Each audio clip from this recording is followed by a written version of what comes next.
Hello students, good morning. This is Akshay again.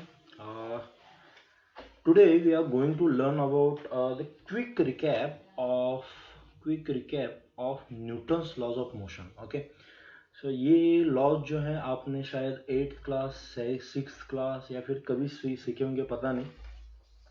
तो जो Newton's law of motion होते हैं वो कितने लॉज हैं? 3 लॉज है, 1 2 3। ओके, तो उनको हम डिनोट करते हैं सिंप्लिसिटी के लिए NLM1, NLM2, NLM3।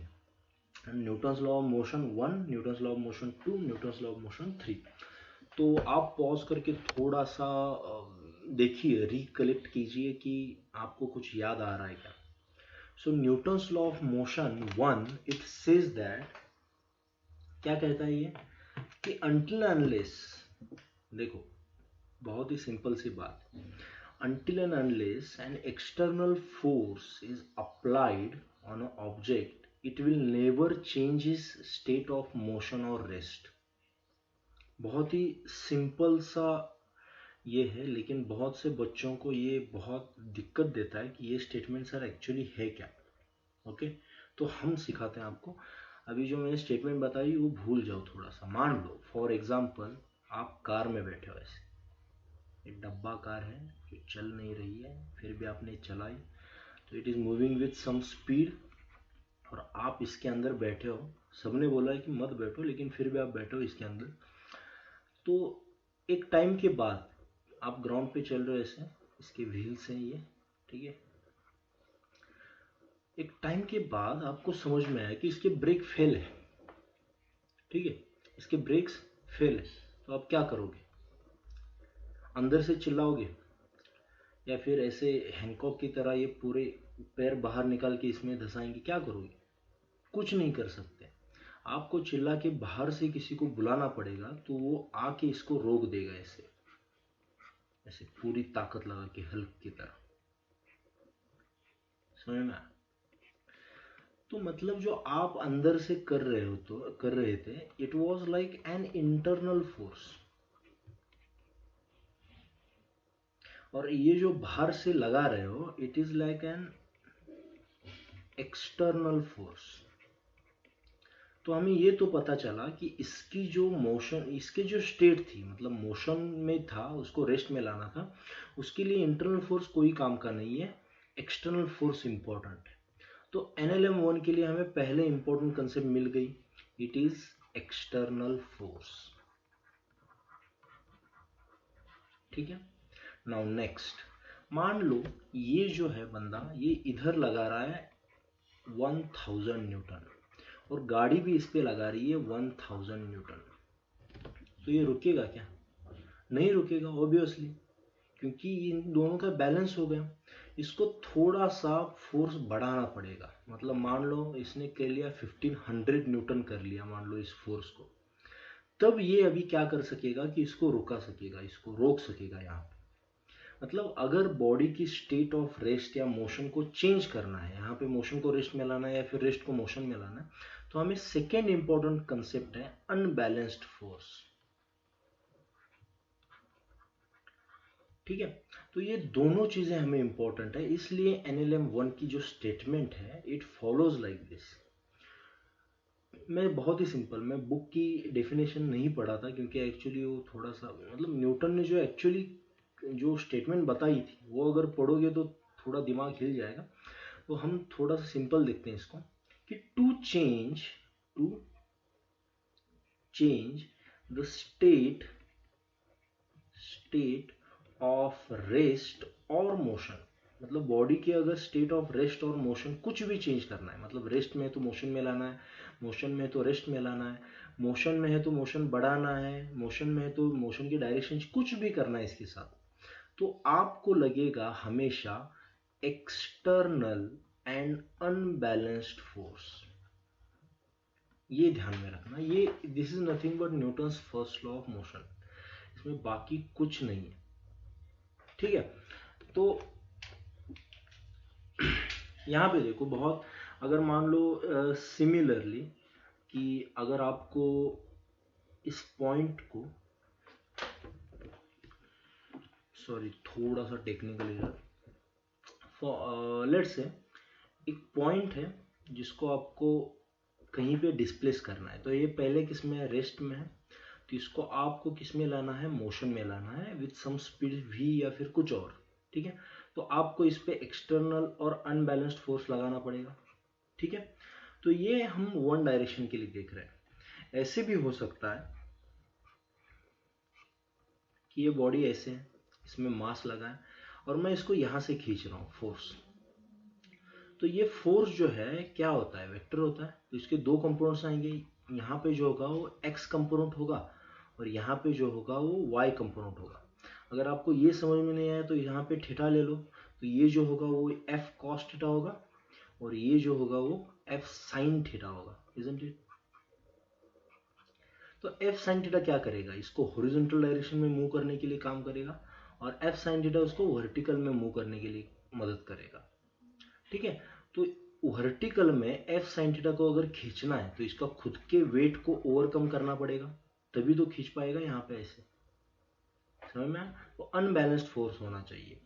या फिर यहाँ पे जो ये एफ कॉस थीटा है, इसको मान लो यहाँ पे फ्रिक्शन लग रहा है, तो इसको इससे ज्यादा होना चाहिए, तभी तो ये आगे चल पाएगा। तो ये हम थोड़ा आगे जाके और अच्छे से सीखेंगे, लेकिन न्यूटन्स लॉ ऑफ मोशन कहाँ पे यूज होने वाला है ये आपको ध्यान में रखना पड़ेगा, ठीक है। तो अभी जो मैं यहाँ पे बात कर रहा था अनबैलेंस्ड फोर्स की, ठीक है। मैंने पहले आपको वेक्टर्स क्यों सिखाया था ये देख लो। अनबैलेंस्ड फोर्स की जब बात कर रहा हूं तो मैं बात कर रहा हूं रिजल्टेंट फोर्स की। I am talking about resultant force. मतलब सिंपल सी बात है कि अगर इस पॉइंट पे मैंने इस डायरेक्शन में 100 न्यूटन लगाया और इस डायरेक्शन में किसी ने 120 न्यूटन लगाया, तो इनका रिजल्ट क्या होगा, the final result will be it will move in this direction because of this force 20 Newton, isn't it? 100 और 120 जीता कौन, 120 वाला इस डायरेक्शन में। तो this is nothing but resultant force, समझ में आया। मान लो सेकेंड पॉइंट, अगर इस बॉडी पे मैंने यहाँ पे लगाया 100 न्यूटन, यहाँ पे लगाया 100 न्यूटन, यहाँ पे लगाया 100 न्यूटन, ठीक है। तो इनका रिजल्टेंट क्या होगा, अभी यहाँ पे तीन फोर्सेस है, तो आप सिंपली बोल सकते हो कि ये सर दोनों एक दूसरे को कैंसिल कर लेंगे और ये नेट फोर्स ऊपर की तरफ लगेगा, ऐसे बोल सकते हो। या फिर मैंने जो आपको सिखाया था वेक्टर डायग्राम, उसको देख लो, कितने फोर्सेस है यहाँ पे, तीन फोर्सेस है, F1 F2 एंड F3। तो F1 को निकालो, ये 100 है। नाउ लेट्स से ये F2 को निकालो, ये इन अपवर्ड डायरेक्शन है। F3 कहाँ पे, इस डायरेक्शन में है। तो जो रिजल्टेंट आ रहा है it will be in this direction. तो यही तो रिजल्टेंट बोला था हमने, कहाँ पे आ रहा है, जो जीता वही सिकंदर, समझ में आया, 100 न्यूटन अपवर्ड डायरेक्शन में। तो ये चीजें ध्यान में रखो कि वेक्टर्स भी हमें यहाँ पे कहीं पे यूज करने हैं। तो रिजल्टेंट फोर्स मतलब एक्चुअली जो न्यूटन्स लॉ ऑफ मोशन हम पढ़ना चाह रहे हैं, हम किसके लिए पढ़ना चाह रहे हैं, रिजल्टेंट फोर्स। तो इसी बात को हम और अच्छे से देखते हैं कि Newton's law of motion 1 NLM 1, इसका मतलब क्या है कि जब तक रिजल्टेंट फोर्स जीरो है, जब तक रिजल्टेंट फोर्स जीरो है, बॉडी अपना स्टेट ऑफ रेस्ट और स्टेट ऑफ मोशन और स्टेट ऑफ डायरेक्शन कुछ नहीं चेंज करेगी। समझ में आ रहा है, ओके। अब NLM 1 में और एक इंपॉर्टेंट कंसेप्ट होती है जो शायद आपने भी कहीं पे सुनी होगी, जिसको कहते हैं इनर्शिया। इनर्शिया क्या होती है मैं सिखाऊंगा आपको, बहुत ही सिंपल है। क्या होता है, ये अगर आपको टफ लग रहा है तो इसका मतलब ये है कि आपने जब ये सुना था तब शायद गलत तरीके से सीखा होगा, ओके। इनर्शिया एक्चुअली क्या हुआ था, न्यूटन ने गैलीलियो से ये लॉ उठाया था। मतलब गैलीलियो ने बनाया था एक लॉ कि अगर उसने क्या बनाया था कि मान लो ऐसे दो वेजेस हैं, यहाँ से मैंने एक बॉल को छोड़ दिया ऐसे, तो उसने सिंपली क्या कहा कि बॉडी जब नीचे आती है तो इसकी स्पीड बढ़ती है और जब यहाँ से ऊपर जाएगी तो स्पीड कम होती जाती है, इतना ही बताया था उसने लॉ। तो न्यूटन ने उसको क्या किया, थोड़ा सा एनहांस किया, एप्पल गिरा था, ये मुझे भी इतना ज़्यादा स्टोरी सही नहीं लगती कि सचमुच में हुआ था या नहीं हुआ था, लेकिन फिर भी यार वो तो जीनियस आदमी था, स्कॉलर आदमी था, तो पकड़ लेते हैं इसको। गैलीलियो के लॉ से इसने उठाया था। तो ये जो कंसेप्ट थी, गैलीलियो ने इनर्शिया कंसेप्ट बताई थी और न्यूटन ने इसको मॉडिफाई किया। अभी इनर्शिया होती क्या है, मान लो एक हाथी है ऐसे छोटा सा, ओके, डायग्राम समझ लो, और एक बड़ा सा हाथी है, ठीक है, ऐसे। ये हाथी दिख तो नहीं रहा है लेकिन समझ लो है। तो इसका मास जो है ये है 1000 kg और इसका मास जो है ये है 10,000 kg, ठीक है। अभी मैंने अगर आपको पूछा कि दोनों को जगह से हिलाना है तो किसमें फोर्स ज़्यादा लगेगा, किसमें एफर्ट ज़्यादा लगेगा? ऑब्वियसली इसमें ज़्यादा एफर्ट लगेगा, this effort will be more. तो जो हम एफर्ट लगा रहे हैं वहाँ किसके लिए एफर्ट लगा रहे हैं कि इसको रेस्ट से मोशन में लगाना है। तो एफर्ट लगाने की ज़रूरत क्या है, ये खुद से क्यों नहीं आ जाता? क्योंकि इसका जो मास है, इसका जो खुद का मास है, इट इज अपोजिंग। क्या कर रहा है ये? अपोज कर रहा है। और ये जो अपोज करने वाली इसकी टेंडेंसी होती है, अपने एफर्ट को जो अपोज करने वाली टेंडेंसी होती है, उसको कहते हैं इनर्शिया, ठीक है। तो यहाँ पे देखो, ये जो मैंने केस सीखा, ये यहाँ पे ये किससे किस में आने के लिए अपोज कर रहा है? It is opposing to change its state from rest to motion. तो रेस्ट की इसकी स्टेट बदलने के लिए अगर ये अपोज कर रहा है तो इसको कहते हैं इनर्शिया ऑफ रेस्ट। समझ में? सेकेंड, मान लो ये मोशन में है, इसको रेस्ट में लाना है। देखो एक बॉल आपके तरफ ऐसे आ रही है, आपने उसको पकड़ना है कैच, कुछ एफर्ट लगाना पड़ता है, हाथ पे थोड़ा सा लगता है, ठीक है ना, एफर्ट कुछ तो लगाना पड़ता है। तो मतलब इसको मोशन से किस में ला रहे हो? रेस्ट में ला रहे हो। तो मोशन से रेस्ट में आने के लिए अपोज करेगी। अगर ये मान लो बहुत बड़े एस्ट्रॉयड होते तो पकड़ नहीं सकते तुम। समझ में आ रहा है? इतनी बड़ी एस्ट्रॉयड ऐसे गिर रही है, इसको पकड़ना सिंपल है, इसको पकड़ना बहुत हार्ड है, बिकॉज इसका मोशन। या फिर मान लो ये चल रहा है 5 मीटर्स पर सेकेंड से और सिमिलर टाइप का बॉल चल रहा है 100 मीटर्स पर सेकेंड से, किसको पकड़ना सिंपल है? इसको, क्योंकि इसका मोशन बहुत रिड्यूस करना है हमें। तो मोशन को अगर रेस्ट में लाना है तो फिर अगर आप बॉडी अपोज करेगी तो इसको कहते हैं inertia of rest, inertia of motion, I am sorry. Similar और एक एग्जांपल दे सकता हूँ इनर्शिया ऑफ मोशन का। मान लो फैन है, अपने घर में जो फैन होता है उसको आपने स्विच ऑफ कर दिया, तो अचानक से रुक जाता है क्या? ऐसे नहीं, थोड़ा थोड़ा थोड़ा घूम घूम के रुक जाता है, क्योंकि इसके मोशन को रेस्ट में लाने के लिए ये अपोज कर रहा है इसकी पूरी बॉडी, इसका मास। समझ में आ रहा है? इसलिए इसको कहते हैं inertia of motion. Now third, ये है डायरेक्शन के लिए, it is about direction and that is called as inertia of direction. होता क्या है इनर्शिया ऑफ डायरेक्शन? आपने देखा होगा कि मान लो ऐसा एक टर्न है, ठीक है, आप गाड़ी में चल रहे हो ऐसे, और यहाँ पे एक सीट है जिसमें आप यहाँ पे बैठे हो, ठीक है, this is the first position, आप यहाँ पे बैठे हो। नाउ क्या हुआ, थोड़ी देर के बाद इस गाड़ी ने ऐसा टर्न ले लिया, ठीक है, it has taken a turn like this. पहले ऐसे चल रही थी, अब ये ऐसे चल रही है। तो इसकी जो सीट होगी जहाँ पे आप बैठे थे ये ऐसी होगी, ओके। तो थोड़ा सा ये डायग्राम ये आएगा, मान लो मैंने थोड़ी सी सीट बढ़ा लेता हूँ यार, समझ लो, और आप पहले यहाँ पे बैठे हो, मान लो यहाँ पे कहीं भी, ठीक है। तो जब गाड़ी टर्न लेगी तो गाड़ी टर्न करने में जो इंजन या फिर जो इसका स्ट्रक्चर है, ये जो फोर्स लगा रहे हैं ये गाड़ी पे लगा रहे हैं, आप पे आके नहीं लगा रहे फोर्स। तो आपकी बॉडी क्या करेगी, आपके बॉडी पे कोई फोर्स नहीं लगा, तो आपकी बॉडी क्या करेगी, जिस डायरेक्शन में चल रही थी उसी डायरेक्शन में चलेगी, बस गाड़ी टर्न लेगी ऐसे। तो आपको क्या लगेगा जब आप अंदर बैठे हो कि यार कोई फोर्स है जो मुझे खिड़की की तरफ फेंक रहा है ऐसे, क्योंकि आप जब बाहर जाके देख तो नहीं सकते ना गाड़ी टर्न लेने की वजह से क्या क्या हुआ। तो इसलिए आप पहले मान लो यहाँ पे थे और आपके और यहाँ पे विंडो की जो डिस्टेंस थी मान लो ये थी हाफ मीटर, तो अब आप जाके पूरा चिपक गए।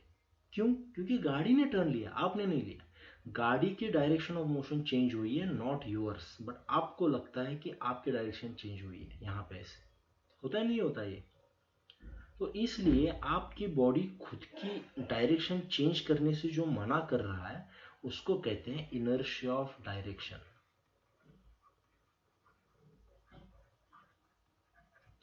तो ये थोड़े इंपॉर्टेंट कंसेप्ट्स हैं related to Newton's law of motion. इस ये देखो, पहले 2-3 लेक्चर्स तो इंट्रोडक्टरी रहेंगे, उसमें मैं आपको क्या क्या ध्यान में रखना है यही बताऊंगा। ये बेसिक कंसेप्ट है, ये हम छोटे बच्चों को सिखाते हैं। आपको क्यों सिखा रहे हैं? क्योंकि थोड़ा सा इंटरेस्टिंग बन जाए चैप्टर, इसलिए, बाकी कुछ नहीं। Okay, now let's move forward to the concept of Newton's law of motion second, NLM2। अभी ये जो कंसेप्ट है Newton's law of motion second, ये थोड़ा सा अलग है फर्स्ट से। अभी तो हमें पता चला कि एक्सटर्नल अनबैलेंस फोर्स या फिर रिजल्टेंट फोर्स जब है तब ये बॉडी मूव करेगी नहीं करेगी, ये सब देख लिया मैंने। ओके, तो न्यूटन्स लॉ ऑफ मोशन उसके आगे का देखता है, और this is called as the most significant law. क्योंकि दुनिया के जितने भी प्रॉब्लम्स हैं मैकेनिक्स के या फिर किसी के भी, वो हम किससे सॉल्व करेंगे आज से आगे? Newton's law of motion. तो इसको देख लो, ये इसको स्टार कर लो, जो सिखाऊंगा बहुत ध्यान से देख लेना। अगर ये आएगा तो न्यूटन्स लॉ ऑफ मोशन पक्का है आपका, ठीक है? मतलब मैं ऐसे हर कंसेप्ट को बोल रहा हूँ, पता है मुझे, लेकिन फिर भी यार ध्यान में रखो, जितने स्टार दे रहा हूँ उतना तो उसका ख्याल रखो। तो it is called as most significant law. तो न्यूटन्स लॉ ऑफ मोशन की भी मैं स्टेटमेंट नहीं दूंगा यहाँ पे कि the external force applied is directly proportional to rate of change of momentum. ये नहीं नहीं नहीं, कभी नहीं, क्योंकि मैं अज्यूम कर रहा हूँ कि आप में से किसी को नहीं पता न्यूटन्स लॉ ऑफ मोशन क्या है। तो मैं आपको स्टार्ट करता हूँ बेसिक से। मान लो केस 1, हम थोड़ी एक्सपेरिमेंट करते हैं। ओके, एक स्टोन है जो मैंने आपकी तरफ फेंका है। सर क्यों कर रहे हो? चलो यार पकड़ लो। तो ये जो फेंका है मैंने, ये फेंका है मैंने 2 मीटर्स पर सेकेंड से, और आपको इसको कैच करना है। और दूसरी कंडीशन में मैंने थोड़ा बड़ा स्टोन फेंक दिया आपकी तरफ, तो ये भी मैंने 2 मीटर्स पर सेकेंड से ही फेंका है, ठीक है? तो इसका मास जो था 1 kg था, इसका मास है 5 kg, और आपको पकड़ना है यहाँ पे। ओके, आप यहाँ पे खड़े रह के पकड़ोगे। तो किसको पकड़ना आसान रहेगा? इसको। वाई? इसकी स्पीड कम है इसलिए। स्पीड तो दोनों की सेम है, तो क्या क्या कम है इसका? Its mass is less. तो हमें अभी पता चला कि जो फोर्स हम लगा रहे हैं इसको रोकने के लिए, that force depends on the mass. ये तो पक्का पता चला। Good. Now let's talk about case second. Now ये सेम स्टोन मैंने 2 बार फेंका आपकी तरफ। ये 1 kg का स्टोन है जो पहले मैंने फेंका 2 मीटर्स पर सेकेंड से, और दूसरी बार फेंका मैंने 5 मीटर्स पर सेकेंड से। अब बताओ किसको रोकना आसान रहेगा? सर दोनों को, क्योंकि दोनों भी मासेस सेम है, या फिर गलत है? नाउ इसको रोकना अभी आसान रहेगा। क्यों? क्योंकि इसकी स्पीड कम है या फिर इसकी वेलोसिटी कम है। तो इसमें पता चला कि the force depend also on velocity. तो हमें ये पक्का पता है कि ये दोनों जो चीजें हैं ये थोड़ा इंपॉर्टेंट रोल प्ले करते हैं। तो हम क्या करते हैं कि मास और वेलोसिटी की मल्टीप्लिकेशन बना के एक नई क्या बनाते हैं? क्वांटिटी बनाते हैं, which is called as momentum. Which is called as momentum, जो हमें बता दे कि जो भी हमें रोकना है या फिर जो करना है उसकी क्वांटिटी क्या है। So momentum is also called as quantity of motion, ठीक है? Quantity of motion. तो ये हमें देखो क्या बताता है कि मास अगर सेम होगा और वेलोसिटी डिफरेंट होगी तो भी रोकना, ये मतलब ये दोनों इंपॉर्टेंट है। अगर आपको फोर्स कंसिडर करना है रोकने के लिए तो दोनों इंपॉर्टेंट है। तो मोमेंटम जो है ये Newton's law of motion second के लिए बहुत इंपॉर्टेंट है। तो मोमेंटम जो अभी हमने देखा, P is equal to mass into velocity, called as, अभी ये लीनियर वाला देख रहे हैं तो इसको अभी नहीं बताऊंगा तो इतना फर्क नहीं पड़ता, फिर भी लिख लो कि it is called as linear momentum. तो और कौन सा मोमेंटम होता है, बहुत ज़्यादा है, एंगुलर है, बहुत है, लेकिन अभी के लिए पहली बार सीख रहे हो तो सिंप्लिसिटी में देख लेंगे लीनियर मोमेंटम। तो ये जो लीनियर मोमेंटम होता है it is also called as quantity of motion. ठीक है, तो इसका यूनिट क्या होगा मोमेंटम का, एम का यूनिट क्या होता है केजी, और वेलोसिटी का मीटर्स पर सेकेंड। तो ये यूनिट होगा ऐसा यूनिट ऑफ मोमेंटम, ध्यान में रखना। ठीक है, तो momentum is most important pre requisite for learning Newton's law of motion second. ठीक है, now Newton's law of second क्या कहता है देख लो। मैं फिर से एक केस लेता हूं कि ये जो बॉडी है, ये जो स्टोन था जो 2 kg का था, मान लो it is moving with speed 5 metres per second. ठीक है, also another stone of same mass and same speed 5 meters per second are coming towards you।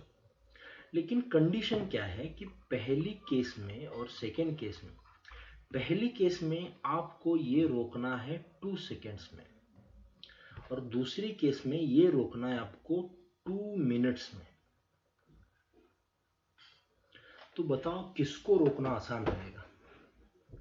Obviously इसको, क्योंकि ज़्यादा टाइम है, हम थोड़ा थोड़ा फोर्स लगा के रोक सकते हैं इसको। तो जो फोर्स लग रहा है it is inversely proportional to time, ये भी कह सकते हैं हम, क्योंकि जितने ज़्यादा टाइम में लगाओगे उतना कम फोर्स लगेगा, जितना कम टाइम में उतना ज़्यादा फोर्स लगाना पड़ेगा। तो इसी से हमें Newton's law of motion second मिलता है, विच स्टेट्स दैट जो भी हम एक्सटर्नल अनबैलेंस्ड फोर्स जो भी देखा था हमने, या फिर इसको कहते हैं resultant force, the resultant force is directly proportional to rate of change of momentum, rate of change of momentum with respect to time। ये बहुत इंपॉर्टेंट है। रिजल्टेंट फोर्स जो होता है वो क्या होता है कि अगर किसी बॉडी पे, मान लो ये बॉडी है जो 2 kg की सेम, और ये 5 मीटर्स पर सेकेंड से, तो इसका मोमेंटम कितना होगा, momentum will be mass into velocity. Mass कितना है इसका 2, वेलोसिटी कितनी है 5, तो इसका मोमेंटम होगा 10 kg metres per second. Unit अभी याद नहीं रहे, डोंट वरी, इतना टेंशन नहीं लेना। ठीक है, तो 10 का जो मोमेंटम है, मान लो मैंने क्या किया, टाइम मुझे दिया है 2 सेकेंड्स। ठीक है, तो 2 सेकेंड्स को अगर ये रोकना है मुझे, 2 सेकेंड्स में इसको अगर रोकना है तो क्या करना पड़ेगा, फोर्स लगाना पड़ेगा कुछ तो, और फोर्स भी कैसा होना चाहिए, एक्सटर्नल अनबैलेंस्ड, जिसको हमने सिंपली क्या किया, रिजल्टेंट फोर्स।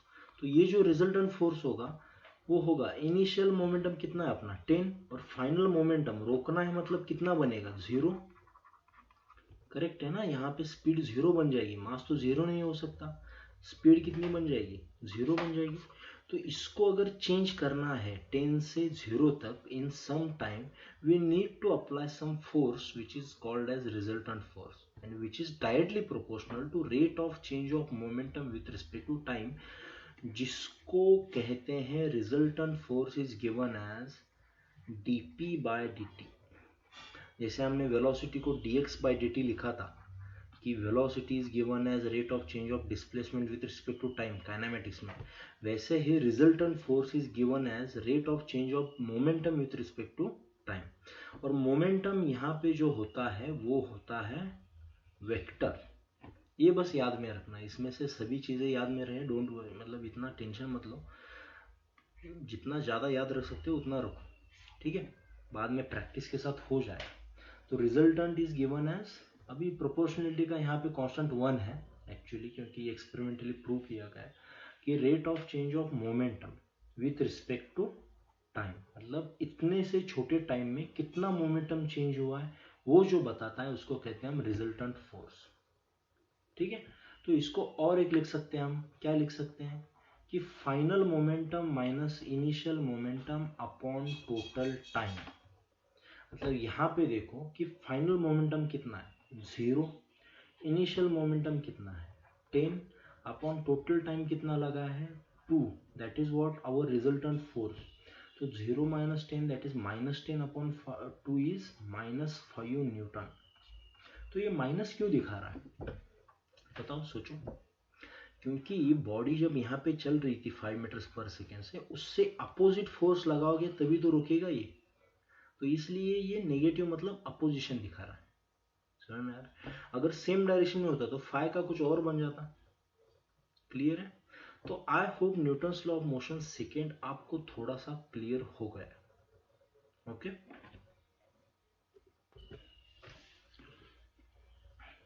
सो नाउ अब हम न्यूटन्स लॉ ऑफ मोशन के डेरिवेशन के बारे में देखेंगे. थोड़ा सा सिंपल है कि दैट रिजल्टेंट फोर्स और the external unbalanced force was directly proportional to rate of change of momentum. तो इसके लिए हमने लिखा था कि जो रिजल्टेंट फोर्स होता है उसका भी एफ लिखता हूँ. It is what dp by dt, rate of change of momentum. अभी इसको क्या करता हूँ मैं, this force is equal to ये जो dp बाय dt है उसको मैं d बाय dt और p की जगह जो हमने अभी देखा था मास इंटू वेलोसिटी वो लिखता हूँ. ठीक है, ये क्लियर है. मैंने बस क्या किया है, मास इंटू वेलोसिटी पुट कर दिया है in the place of momentum. ये तो क्लियर है. नाउ दिस फोर्स, अभी यहाँ पे देखो बॉडी का जो मास है, ठीक है, जो भी आप 2 kg का स्टोन फेंक रहे थे जो भी है, उसको रोकने के बाद मास कम हो जाता है क्या? नहीं हो जाता. तो मास जो है कांस्टेंट है तो वो वेरी नहीं करेगा. So it is not a variable. तो उसको कांस्टेंट इसलिए बाहर ले सकते हो. अंदर क्या बचा है dv बाई dt. समझ में सोच लो इस पे क्या हो रहा है. तो dv बाई dt जो होता है वो होता है, क्या होता है ये काइनेमेटिक्स में सीखा है हमने, इट इज एक्सेलरेशन. तो इसलिए जो फाइनल कंसेप्ट आ रही है force is equal to mass into acceleration. या फिर अगर वेक्टर्स में देखें तो force vector is given as mass into acceleration vector. समझ में आ रहा है. तो ये चीजें ध्यान में रखना कि मतलब अगर बॉडी 1 kg की बॉडी है, उसको मुझे उठाना है अपनी जगह से रेस्ट में पहले u इज इक्वल टू 0. इसको फाइनली क्या करना है मुझे, 1 kg की बॉडी रहेगी लेकिन स्पीड मुझे करना है 10 meters per second in time 1 second let's say. ठीक है. तो ये क्या आएगा, फोर्स कितना आएगा, force will be mass into acceleration.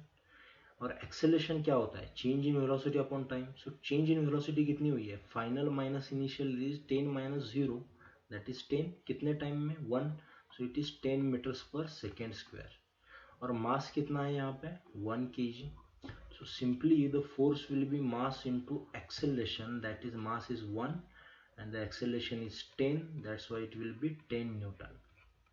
Simply ऐसे सॉल्व कर सकते हो. अगर नहीं तो कई अभी वेक्टर सीख लिए हो तो थोड़ा सा डिफरेंट क्वेश्चन आ जाएगा. कैसा क्वेश्चन आ जाएगा, मान लो ये x है, ये y एक्सिस है. ठीक है, यहाँ पे एक बॉडी है ओरिजिन पे मान लो. ठीक है, ओरिजिन पे एक बॉडी है जिसको क्या करना है, मुझे ऐसे घुमाना है यहाँ पे. ओके, इस लाइन पे घुमाना है and this angle is let's say 60 degree. Okay, इस लाइन पे मुझे रेस्ट में है और यहाँ पे ऐसे घुमाना है मुझे. ठीक है, और इसकी इनिशियल स्पीड जो थी 0 थी और final speed let's say 20 metres per second है. और कितने टाइम में घुमाना है, let's say time is 2 seconds. ठीक है, तो वेक्टोरियली क्या फोर्स होगा ये पूछा है आपको वेक्टर्स में. तो देखो यहाँ पे तो पहले क्या कर लेते हैं, एक्सेलरेशन निकाल लेते हैं इस डायरेक्शन में. So acceleration is what, change in velocity upon time. तो चेंज कितना हुआ है, बाद में कितना था 20, इनिशियल कितना था 0. सो 20 माइनस 0 दैट इज 20 और टाइम कितना है 2. So it will be 10 meters per second square. तो इस डायरेक्शन में जो हमें एक्सेलरेशन चाहिए it is 10 meters per second square. Correct है. इसका मास ले लो 2 kg फॉर एग्जाम्पल. तो अभी 2D में अगर देखना है वेक्टर्स में हमें, तो हमें क्या करना पड़ेगा, ये कंसेप्ट यूज करनी पड़ेगी. F is equal to mass into acceleration. Mass scalar होता है, तो ये दोनों वेक्टर्स हैं, इसकी डायरेक्शन जो होगी वही इसकी डायरेक्शन होगी, करेक्ट है। सो मास कितना है 2 kg। और नाउ एक्सेलरेशन अगर वेक्टर्स में देखना है मुझे 10 का, तो इस डायरेक्शन में क्या होगा 10 cos 60 and this will be in I cap. और इस डायरेक्शन में जो होगा वो क्या होगा 10 sin 60 जे कैप। जस्ट एक्सेलरेशन को मैंने रिजोल्व कर दिया तो मुझे फोर्स भी आई और जे में मिल जाएगा। सो 10 sin 60 cos 60 कितना होता है, cos 60 इज हाफ, तो 10 का हाफ होता है 5i। और मैंने ट्रिक बताई थी कि अगर 60 या 30 कुछ भी है तो 5 का यहाँ पे 5√3 बन जाता है, ठीक है। फिर भी देख लो एक बार कैलकुलेट करके। So the acceleration is 5i plus 5√3j, correct. So the force will be, इसको अंदर मल्टीप्लाई कर दो, बहुत ही simple. So force will be 10i plus 10√3j newton. समझ में आ रहा है, ये 2D वाली कंसेप्ट हो गई। और बहुत ऐसे कंसेप्ट हैं, लेकिन अभी इतना डीप में नहीं जाते। ये क्वेश्चन थोड़ा सा आपको टफ लगा होगा, डोंट वरी, इसको भूल जाओ। समझ में आया तो बहुत अच्छी बात है, नहीं तो भूल जाओ इसको, ठीक है। Now the next concept is Newton's law of motion 3। देखो मैंने अभी जो अपना 11th वाला न्यूटन्स लॉ ऑफ मोशन है उसको एक्चुअली स्टार्ट नहीं किया, उससे पहले मैं बस बेसिक थिंग्स ले रहा हूँ, जैसे कि टाइप्स ऑफ फोर्स हो गया या फिर न्यूटन्स लॉ ऑफ मोशन जो अभी तक सीखा है उसका रिकैप, और उसमें थोड़ा सा एडिशनल पॉइंट्स, इतना ही बता रहा हूँ। अभी जो मैं बताऊंगा न्यूटन्स लॉ ऑफ मोशन 3, इसको भी मैं इतना ज़्यादा नहीं सिखाऊंगा कि क्या है कैसे है। इसको और एक नाम है, इसको कहते हैं action reaction pair. It is called as action reaction pair law.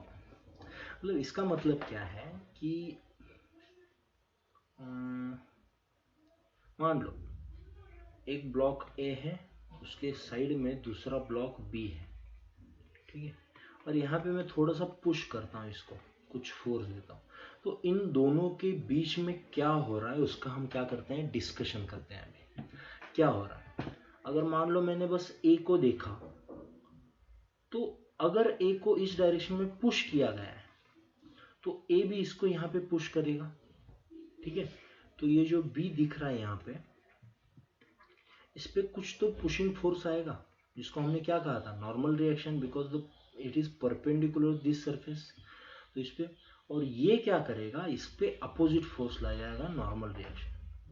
तो ये दोनों एक दूसरे के साथ कैंसिल क्यों नहीं होते, because they are acting on different bodies. For example let say मैंने अगर कहा कि ये ऐसे कोई कैडबरी है, इसमें मैंने ये फोर्स F लगाया, इस पे फोर्स मैंने F लगाया, ये मूव करेगी क्या, नहीं करेगी।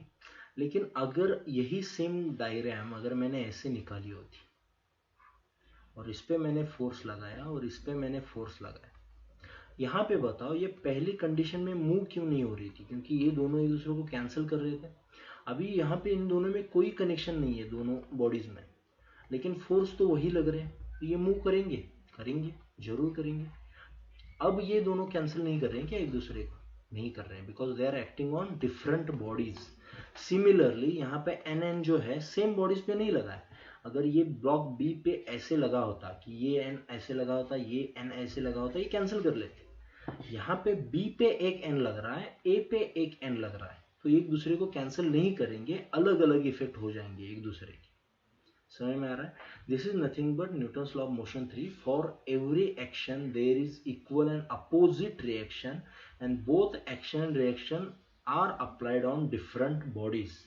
This is nothing but Newton's law of motion 3, जिसको आगे जाके जब हम न्यूमेरिकल सॉल्व करेंगे उसमें अच्छे से देख लेंगे कि रिएक्शन कैसे होती है, या फिर इसका जो हमें एप्लीकेशन है, जो इसको हम कहते हैं नॉर्मल रिएक्शन, वो हमने अच्छे से देख लिए, ठीक है। मतलब हमें बेसिक आइडिया तो है कि normal reaction acts always in perpendicular direction.